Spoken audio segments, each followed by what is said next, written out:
Welcome to Mystery Monday number 3B, remake, titled Squash and the Scales of Justice.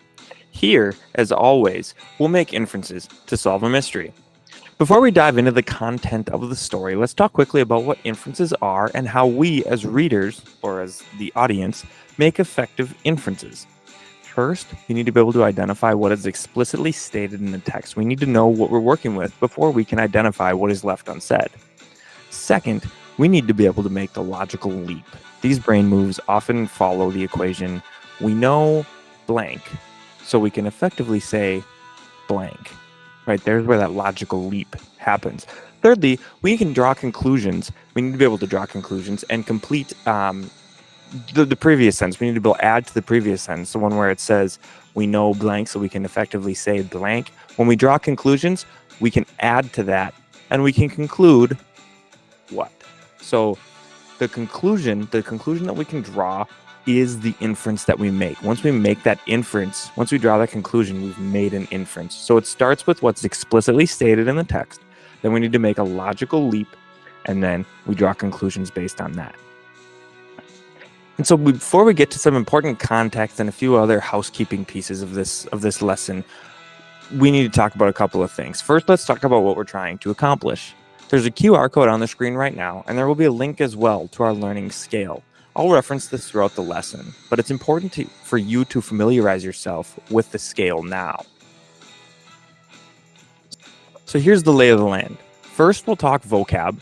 You'll be given 7 vocabulary words, and you'll be asked to define them, give a synonym, an antonym, and identify the part of speech, which I abbreviate POS. And of course, synonym is a word that means the same, and a word that means the opposite would be the antonym. Then you're going to need some context, because squash, in this case, does not reference the thing that grows in the garden. And there's a couple of characters that need to be sorted out as well. We got to straighten that out as well. And number 3, then we'll get into the story itself. So first, let's get into some vocab.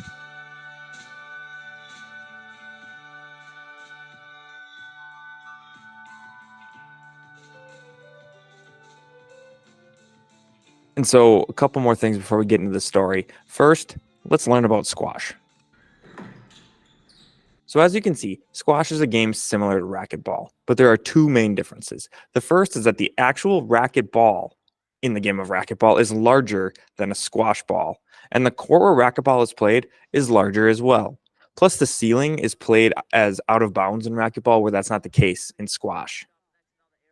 And so there you have it. You didn't know it when you stepped into English class today or logged on to do this Mystery Monday assignment, but you became the most knowledgeable racquetball player in your friend group, right? You now know the difference between squash and racquetball. And as you can see, the blistering pace continues. Well, the blistering pace continues, and Nicky Muller feeling pretty good about himself. He's really perked up, and that's another error. That's just that pressure that's been building on Farag at the back end of this game. Tremendous start for the Swiss Rocket. So squash is just one of those old fogey games like golf where business deals happen, right? CEOs, presidents and premierships and just these highfalutin types that want to get business deals done. They play squash, they play golf, they play these types of games. All right, let's talk character. The first character that we meet and kind of the protagonist of the story is Desmond Malmquist Carver. He's a military man who's very rigid, strict, type A, kind of sees things by the book, needs things to go as he sees them, and when things don't go right, he gets pretty agitated. The next one we need to meet is Gordon Papp. He's an agent whose demeanor, as we'll see, is frustrating to someone as rigid and by the book as Dez. But Dez, he can do nothing about Gordon's demeanor, and we'll see exactly why once we kind of get into the story. And the third character that I want you to kind of keep an eye on or know about is Chu Lai Dang. He's a nice guy, but he has to be protected, and that is irritating to Dez. The hard part was that it couldn't look like he had to be protected lest he lose face. And so to lose face would mean to not be as to kind of keep up appearances, right? To not be as tough maybe as he thinks he is. Chulai Dang, as we'll learn, is next in line for the premiership of the People's Republic of China. He's going to be the next Chinese president, next president of China. All right, the story. Squash and the Scales of Justice. When the 14th run-through failed as badly as the first, CINCFDSOP yielded to a rare admission of total defeat. CINCFDSOP stands for Commander-in-Chief Foreign Dignitaries Security Operations Procedures. And that was Desmond Malmquist Carver. Obviously, I just introduced him. Junior personnel called him Mr. Carver, sir. He'd have preferred Colonel, but that was officially frowned upon. Agents with seniority called him Sir, and no one addressed him in the familiar, except for Gordon Papp, who called him Des, and once Sink, but that was a story for another time. An ex-military man like the rest of the FDSOP branch, Carver was accustomed to success, and what he had just been watching did nothing for his, or anyone's, sense of well-being. There has to be a way. There just has to be. He looked at his watch, then slapped at the table. This meeting's over. Go get something to eat. We'll reconvene at 1900 hours. No, 1905. I'll be in my office. He stood up quickly, too quickly, as it turned out, because when the crisis team jumped to their feet with him, they knocked the apparatus flying. Two of them grabbed for the squash balls. Another dropped to his knees hurriedly to retrieve the little weights that had fallen onto the floor. Carver paid no attention. He kicked a tiny 1-gram weight into the corner and walked out, slamming the door. Even before the sound faded, he reopened it. One of you bring Pap, he commanded. They nodded in unison. In the comfort of his office, Desmond Carver took off his tie and dropped into a chair beneath the picture of a young lieutenant grinning beside the burned-out hull of a North Korean tank. He longed for Korea again. It was so simple then, he thought. HQ would say, take the hill, so you shelled it. You led your men up, you took it. Then you led them back down, and you were on to the next one. A bit like the grand old Duke of York, he said to himself with a grin, but still a lot better than this crisis nonsense today. The nonsense today was the general happiness, unfettered comfort, and absolute safety of his esteemed excellency, Chulai Dang, Minister of Justice, squash enthusiast, and most likely successor to the premiership of the People's Republic of China. What made it nonsense to Carver was not the person of Chulai Dang, who had proven himself to be urbane, pleasant, and cooperative. It was the way in which he had to be protected. Chu had to be looked after, no question about that, but it was never to appear that way. It must never appear to anyone, even Chu, that he required protection. Otherwise, he would lose face. Yet FDSOP rated the man Category 7. Even the Queen of England was only Category 5. The crisis part was tomorrow morning's squash game between Chu and the president. That game, unless FDSOP could prevent it, was going to turn into a diplomatic incident of major consequence. While the president was a top-flight squash player, there was no doubt that Chu would win. He was world-class. And that part was all right. However, in fact, the State Department preferred it so. After all, this was squash, not baseball or golf. As long as the president gave Chu a good run, he didn't have to win. The problem, the crisis, was sabotaged equipment. An FDSOP agent had obtained incontrovertible evidence that one of the squash balls they were to use was ever so slightly, but quite deliberately, weighted on one side.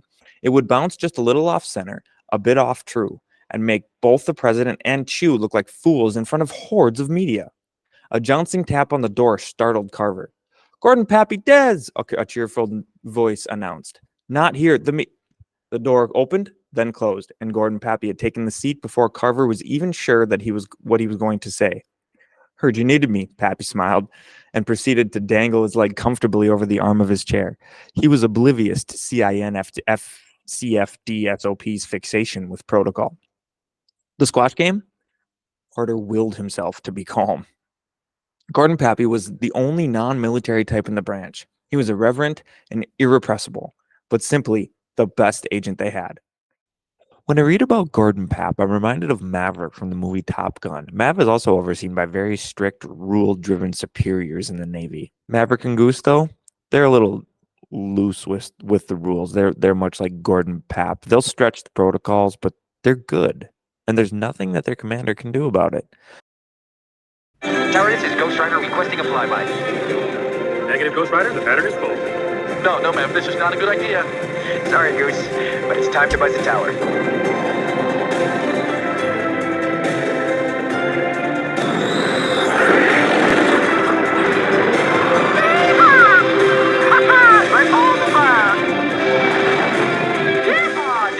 You guys really are cowboys. What's your problem, Kazansky?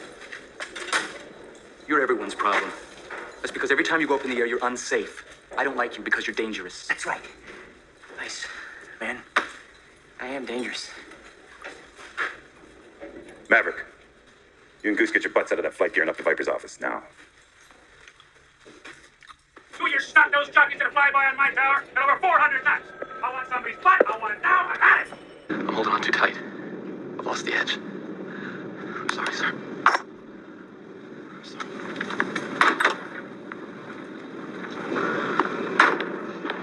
Cougar. Thanks, Maverick. Maverick, Goose, come in here. What the hell's going on? I don't know.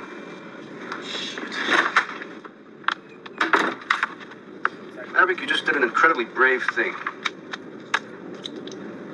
What you should have done was land your plane. You don't own that plane, the taxpayers do. Son, your ego is writing checks your body can't cash. You've been busted. You lost your qualifications as section leader 3 times. Put in hack twice by me. With a history 5 air-controlled towers and 1 admiral's daughter. Penny Benjamin. And you're lucky to be here. Thank you, sir. And listen, Maverick, your family name ain't the best in the Navy. You need to be doing it better and cleaner than the other guy. Now, what is it with you? Just want to serve my country, be the best fighter pilot in the Navy, sir. Don't screw around with me, Maverick. You're a hell of an instinctive pilot. Maybe too good. I'd like to bust your butt, but I can't. I got another problem here. I got to send somebody from this squadron to Miramar. I got to do something here. I still can't believe it.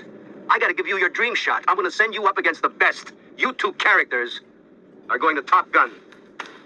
For 5 weeks, you're going to fly against the best fighter pilots in the world. You were number 2. Cougar was number 1. Cougar lost it, turned in his wings. You guys are number 1. But you remember one thing. You screw up just this much, you'll be flying a cargo plane full of rubber out of Hong Kong. Yes, sir. That is all. You tell me about the mix some other time. Gentlemen. Good luck, gentlemen. Thank you, sir. Much like Dez and Pap, they need Mav and Goose. The superiors do. They need Mav and Goose. Ultimately, Mav and Goose get their shot. How thoroughly have you been briefed? Carver asked, addressing himself to the desk blotter. The dangling leg was just too much for him. Well, I know all about the game, if that's what you mean, Pappy said, but so does the whole world. The rest of it, I'm pretty sketchy on. All that I know is that they might be playing with a wonky ball that would make them both look dumb. I got that from that new kid of yours with the funny haircut. That new kid, Carver's glare was focused this time, is a former Marine, and the haircut is regulation. Gordon Pappy shifted in his chair so that he could dangle his other leg over the arm as well. Carver cleared his throat. The matter, plain and simple, is that we have to replace one bad squash ball with a normal one.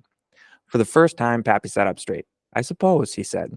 It's not just a simple case of palming the bad one and replacing it, is it? No, Carver replied. Number 1, the squash balls, including the sabotaged one, are being supplied by Chew. Heavy symbolism here. After the game, there's going to be a new trade agreement signed. Among other things, China's going to sell us sports equipment. Pap whistled in appreciation of the situation. Number 2, they're already on display in Chew's suite, having been since he arrived. You'd never be allowed to touch them. Besides, there are 8. You could never check that many without being obvious. Number 3, our information is that you can't tell the bad one from the good one by feel or appearance anyway, or even by picking it up. So nobody knows which one it is. Pappy was becoming seriously interested. All we know, Carver leaned forward, is that it weighs a few milligrams more than it should. I see, Pappy murmured. Is there any good news? There's one piece of sheer luck. Chew was very proud of being Minister of Justice. Last year, the Canadian government gave him a balance scale in 24-karat gold. You know, the blind justice statue? It's a real working scale, and he just loves it. Takes it everywhere he goes, and makes sure it's always where everybody sees it. Pappy was leaning forward now. That means you've got the equipment right there. Why don't you just send somebody in to do the job? For a long time, Desmond Mumco's Carver held his breath. Maybe, he said. Maybe you can help us here. He swallowed. State has asked for the privilege of carrying the balls from Chew's suite to the court. The Chinese have agreed. They're flattered, in fact. That means I can't get one of our people in wearing a gymnasium attendance uniform, even if they frisk him, which I doubt. One squash ball in his pocket is going to look normal enough. The problem is, we've been at it all afternoon with a duplicate of Chu's scales. At the absolute outside, our agent has got time to use the scale only 2 times. Now, how does one find that ringer using the scale only twice? Pappy turned to lift his leg over the arm of the chair again and allowed himself to slip down comfortably. You've done a lot of homework, Des, he said with a genuine admiration. Now, do you want me to be the attendant tomorrow morning, or have you got someone else in mind? Gordon Pappy has a solution. What is it? One thing to keep in mind as we solve this mystery is that when we go into these assignments, these stories, we have a pretext that it's a mystery. So our guard is up already, and we're often looking further into the details, trying to read between the lines more than maybe we need to. It's important to put ourselves in the shoes of the characters and try to solve the story from their perspective. It'll keep you grounded in the story and the details rather than overthinking, because you have to remember that the characters in the story, they don't know that it's a mystery yet. They don't know what they're getting into. We do as their readers, and so we got to put ourselves in their perspective, in their shoes. It's also a crash course in dramatic irony in a sense, because while we don't have more evidence than the characters, we do go into it knowing that there is a mystery to be solved, and that sort of shades our thinking. The audience knows more than the characters do. So with that in mind, I'll turn your attention to paragraph number 10 and our first question. What is that day's nonsense? A, Gordon Papp's lackadaisical approach. B, when they have to take the hill. C, squash because it's just a silly game. Or D, the general happiness, unfettered comfort, and absolute security of Chu Lai Dang. If you answered D, you'd be correct, and you can confidently rate yourself a 2 on the learning scale to this point. Our next question comes from paragraph 8. Which of the following statements best describes Desmond? So what kind of person is Desmond based on the text? A, he's a military veteran longing for the simplicity of past missions, a power-hungry individual seeking protection and status, a dedicated public servant focused on maintaining appearances, a laid-back and carefree individual reminiscent of the Duke of York. If you answered C, you'd be correct, and you can confidently rate yourself a 3 on the learning scale at this point. The next question comes from later in the story when Pap enters Dez's office. Why does Pap's dangling leg indicate irreverence, yet someone as strict as Dez can do nothing about it? Is it because A, Pap knows he's good at his job, but he doesn't need to follow Dez's strict protocols to be seen as useful? Is it because he's non-military, so Dez can't force him to do anything? Is it because Pap doesn't want to help and he's trying to get fired? Is it because Pap is trying to lighten the mood in a heavy situation? If you answered A, you'd be correct, and you can confidently rate yourself a 4 on the learning scale at this point. And lastly, the solution. Gordon Pappy has a solution. What is it? For the final solution, this is how it is done. You set 2 aside and put 3 balls in each tray. You'll know when they're equal, as you can see here, 1 through 3 and 4 through 6, that's equal, that it must be balls 7 or 8 that is the heavy one. So you take the 6 out and you place balls 7 and 8 in each tray. And then what you'll see is that one of them is weighed down, and you'll know that it is ball 8 that is the wonky ball.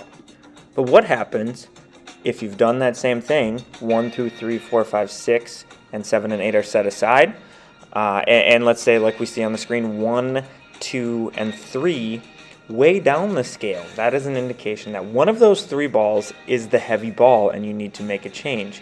And so now what we'll do is put balls 4, 5, and 6 down with balls 7 and 8 because we know it's not one of those 5.